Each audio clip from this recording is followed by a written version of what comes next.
Hello, everybody. Welcome to the latest edition of the GD Report. I'm G, and I'm D. so today we're going to be discussing Joe Biden's pick for his vice president and running mate, California Senator Kamala Harris. So, Chris, why don't you tell us what you think of the pick, and then tell us what you know about Senator Harris? Absolutely. I was a little bit confused because I thought the subject of tonight's podcast was going to be how D is always right and G is always wrong. Right. Prognostication. Because I did pick, just point that out, I did pick her that I thought she would be the pick. Right. Senator Kamala Harris, first-term senator from California. She's been in the Senate for almost 4 years. And before that, attorney general in California, and then district attorney in Oakland. Got a strong background. I'm trying to think. I should have done a little bit more homework, but the pick came out yesterday. She did go to a historically black college. I believe it was at Howard she went to. Yep, I'm pretty sure it's Howard. I'm pretty sure Howard. It's been an electrifying 24 hours from a standpoint that the Democratic base seems charged up. There's a lot of pressure on former Vice President Biden. When he said he would pick a woman, when he declared that in the debate with Bernie Sanders back in, I believe it was February, March, that there was a lot of pressure from folks saying that it should be a minority woman, an African-American woman, or an Asian-American woman.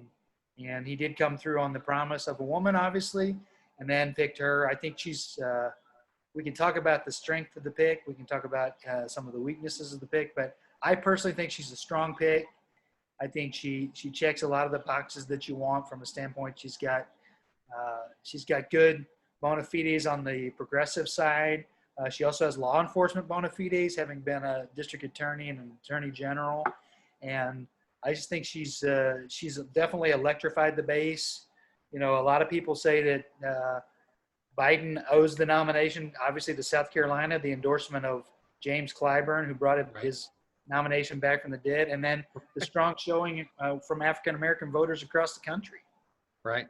I did hear one thing that may cause a little consternation with Biden is that when she was a prosecutor, of course, as a prosecutor, you're bound by the laws of your state, and one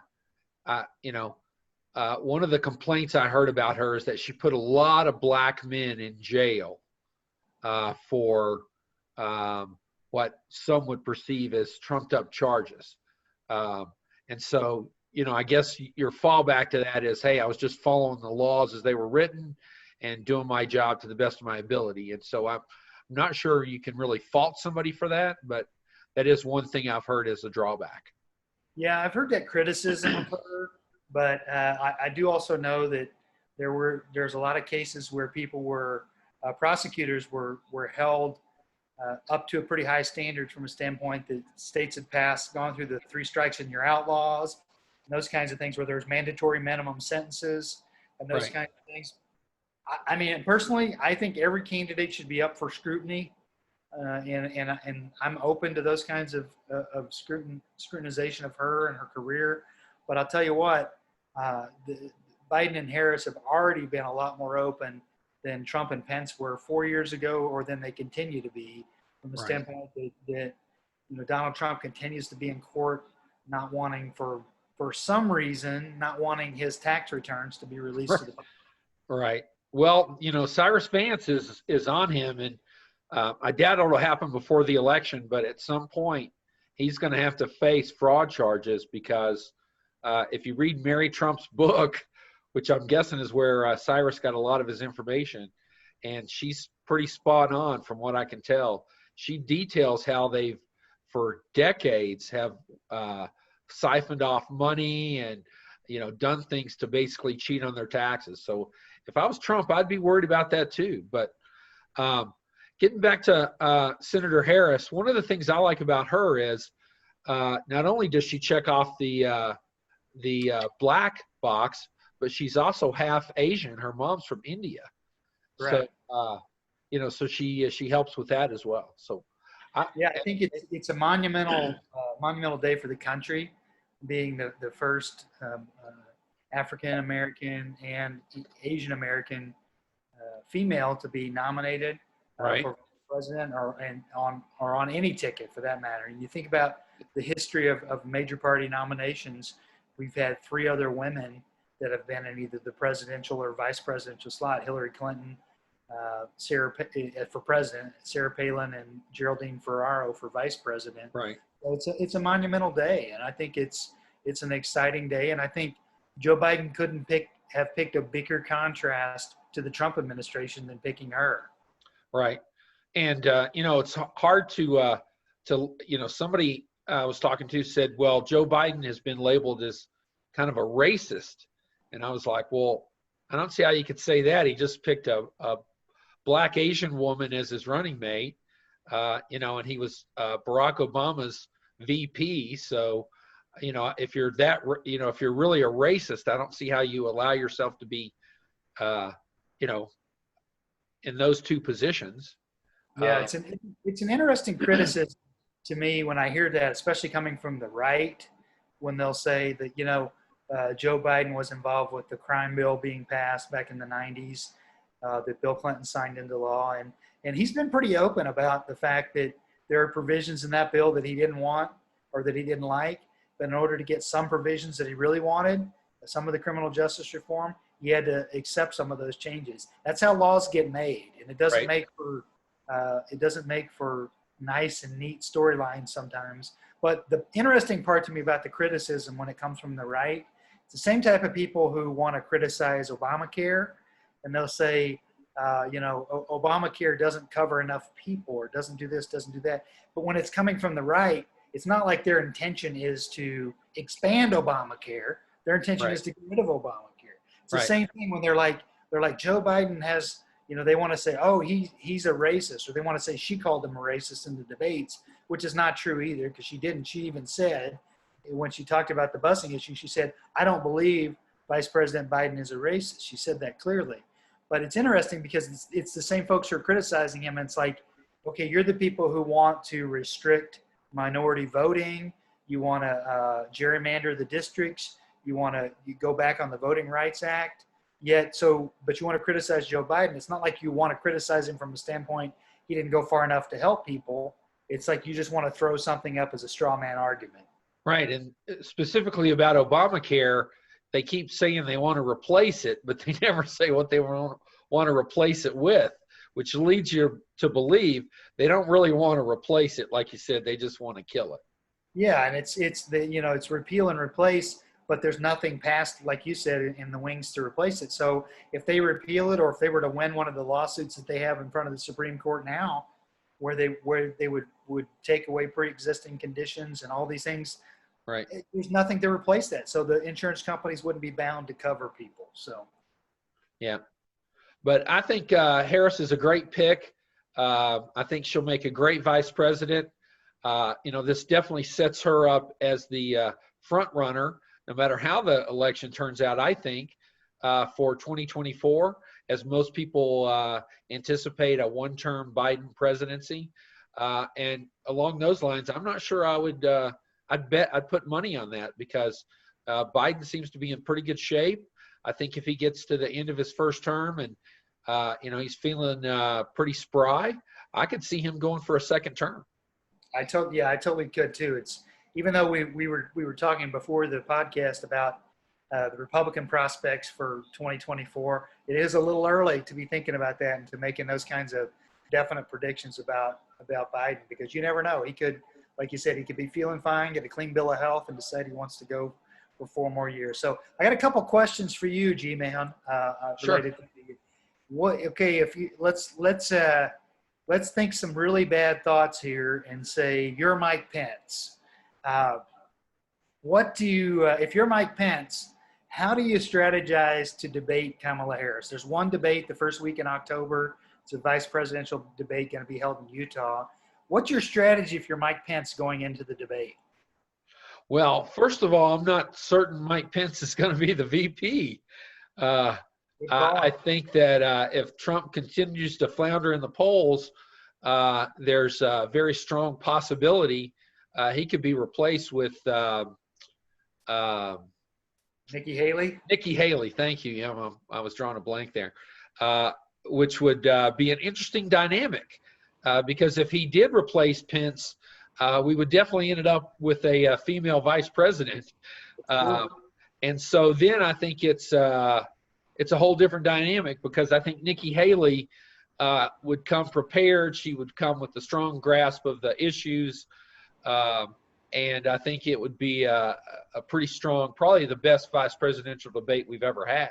Okay, I feel like I'm at a presidential coronavirus briefing, because you didn't answer the question I asked you. You asked me the question you wish I would have asked you. So let's go back and say, I'm just giving you a hard time, but I do think that would be an interesting dynamic, another Asian American female. And I think that Trump he's so impulsive sometimes that I wouldn't count that out. I wouldn't say that it's a pipe dream, because he could very easily say, well, if it's helping Joe Biden in the polls, which I saw the first national poll today came out after the announcement, and it had Biden up by a clear 10.5 percentage points nationwide after the announcement yesterday. Vice presidential announcements always give a bump. I get that. But I could see Trump looking at something like that and saying, well, I've got to have a female nominee too. Right. So, but if you're Mike Pence, how do you prepare for somebody like Kamala Harris? Well, if I'm Mike Pence, and now I know who my opponent's going to be, I start debate prep today. As soon as the sun came up and the announcement was made, I would start preparing. I would have weekly, if not twice a week, sessions where I stood in front of a podium. I had questions fired at me that are likely to be asked. I would have my opposition research department find out everything they could about her. I would dig into all of her cases that she prosecuted. I would look into all of her opinions when she was the attorney general, and things that played out in California, things that weren't necessarily in her favor, and I would try to hit those during the debate. That's what I would do. Yeah, I think a couple other points too. I think I would study the Brett Kavanaugh hearings and the Attorney General Barr testimony in front of Kamala Harris, because she pretty much skewered those two to the point that Brett Kavanaugh was in tears, and so she made him cry.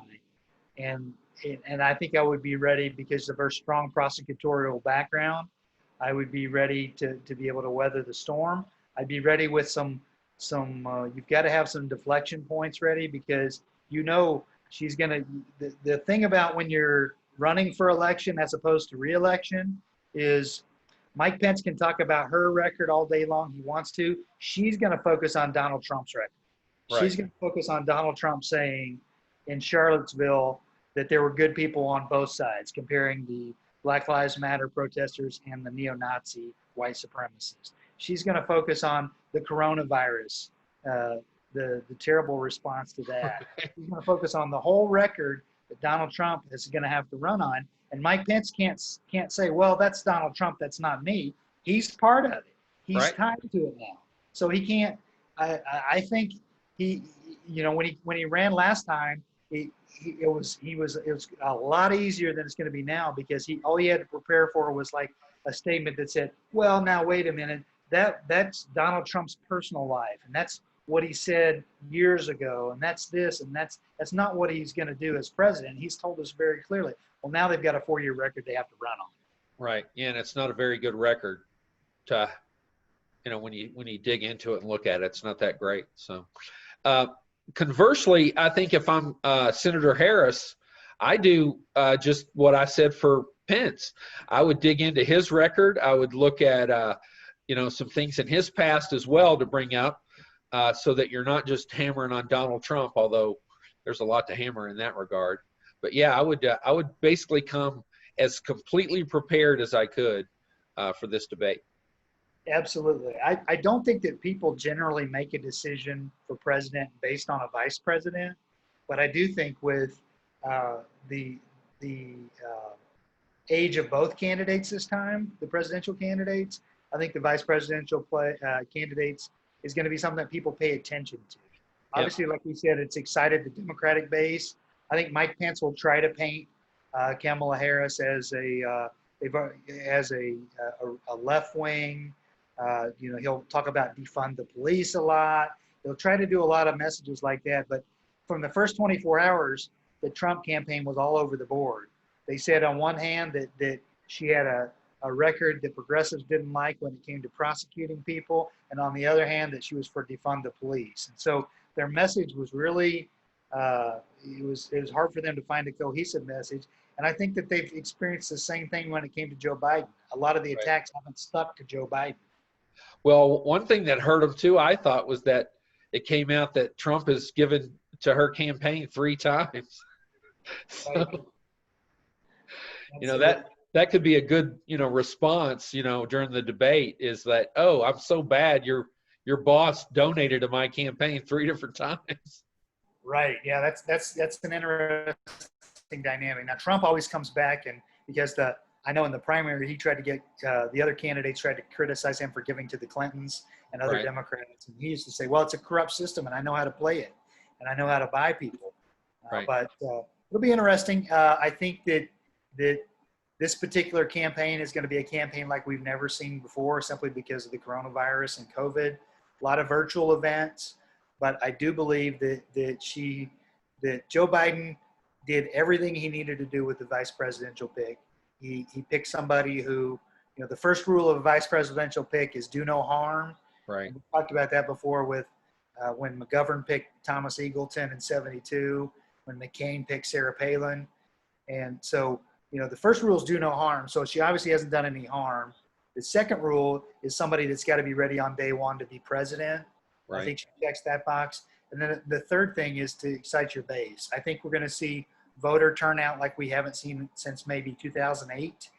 Right. Maybe even stronger. That's supposing that there's not a lot of Russian interference, or that there's not a lot of hijinks with the Postal Service too. Right. Well, I did hear one of the founders of the Lincoln Project last night on an interview, and he basically said he thought this was going to be one of the bloodiest campaigns in history. Let's hope he meant that figuratively and not literally.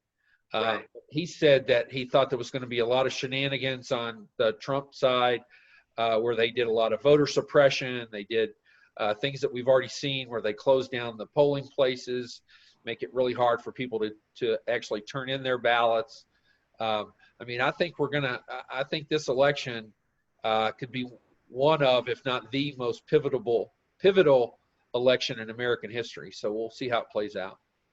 I agree totally. Well, like we always say, make sure everybody gets out to register to vote, no matter what your party, or if you don't have a party, get registered, learn the deadlines for your state.